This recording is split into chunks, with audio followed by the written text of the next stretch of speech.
बहुत ही बेहतरीन product PPF, public provident fund. लोग अक्सर इसे नज़रअंदाज करते हैं ये देख के कि इसमें केवल 8% मिलता है, लेकिन आप इस चीज़ को बहुत अच्छे से समझ लीजिए कि ये 8% नहीं है, ये ज़्यादा है। आइए मिलके समझते हैं कि कैसे ये 8% से ज़्यादा है।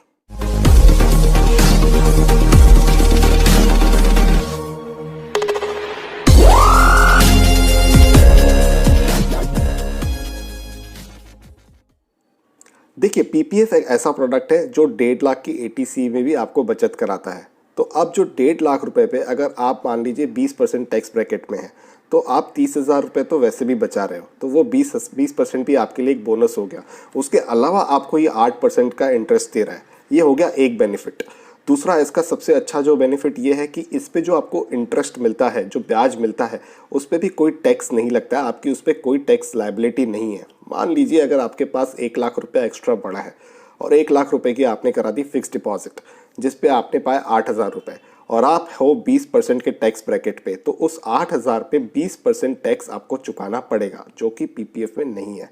तो ये बहुत ही अच्छा बेनिफिट है। तीसरा, इसमें जो आप कॉर्पस जमा करते हो और जो मैच्योर होता है 15 साल बाद, या जो भी पीरियड आप इसमें एक्सटेंड करा के मैच्योरिटी पे पैसा लेते हो, उस पर भी कोई टैक्स नहीं पड़ती है। तो इसीलिए हम कहते हैं ये ट्रिपल ई टैक्स बेनिफिट में आता है। तो आज जानते हैं कि ये काम कैसे करता है, इसमें हम कितना पैसा जोड़ सकते हैं एक कैलकुलेटर की मदद से। मैं यूज़ करने वाला हूँ एक थर्ड पार्टी कैलकुलेटर। तो चलिए देखते हैं ये कैलकुलेटर हमें क्या फिगर्स दिखाता है। तो फ्रीक्वेंसी ऑफ इन्वेस्टमेंट मैं यहाँ पे रख देता हूँ ईयरली। मान लीजिए आप हर साल पैसा डाल रहे हो, आपको बोनस आ रहा है, या आपको कहीं से दूसरी एक राशि आ रही है जो आप ऑलरेडी कहीं पे निवेशित हो, वो मैच्योर हो रही है, कोई एफडी मैच्योर हो रही है। तो मैं समझ रहा हूँ कि यहाँ पे चलो मान लेते हैं कि आप ईयरली निवेश करते हो, और यहाँ पे अमाउंट डाल देते हैं कि पूरा आप 1.5 लाख रुपया इन्वेस्ट करते हो। जैसे कि मैंने आपको बताया अभी 8% का इंटरेस्ट रेट है, तो 8% के हिसाब से हम देख सक रहे हैं कि जो मैच्योरिटी अमाउंट है पीपीएफ का, वाह, करीबन 44 लाख रुपए दोस्तों ये दिखा रहा है।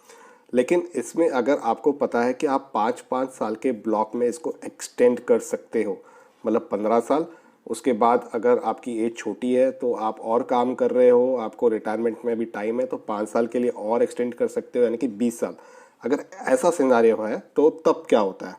तो अगर मैं इस कैलकुलेटर को 20 साल कर देता हूँ तो 74 लाख रुपए आप जमा कर दोगे पीपीएफ अकाउंट में, केवल 1.5 लाख रुपए साल का जमा करके।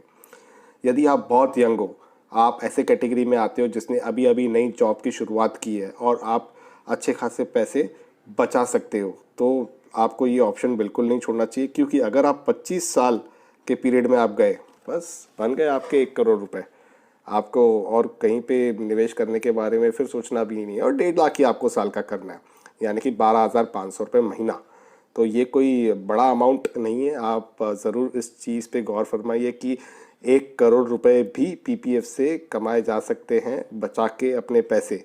तो आप देख सकते हो कि इसमें कितना बड़ा फ़ायदा है। इसके रिलेटेड आपको अगर कोई सवाल हो तो आप कमेंट बॉक्स में ज़रूर लिखिए, और अगर आपको कोई सुझाव हो तो भी लिखिए। अगर आपको ये वीडियो पसंद आई है तो लाइक ज़रूर कीजिए, शेयर कीजिए, ताकि जैसे आपको ये अवेयरनेस मिल रही है तो आपके दोस्तों को और आपके रिश्तेदारों को भी ये अवेयरनेस मिल सके।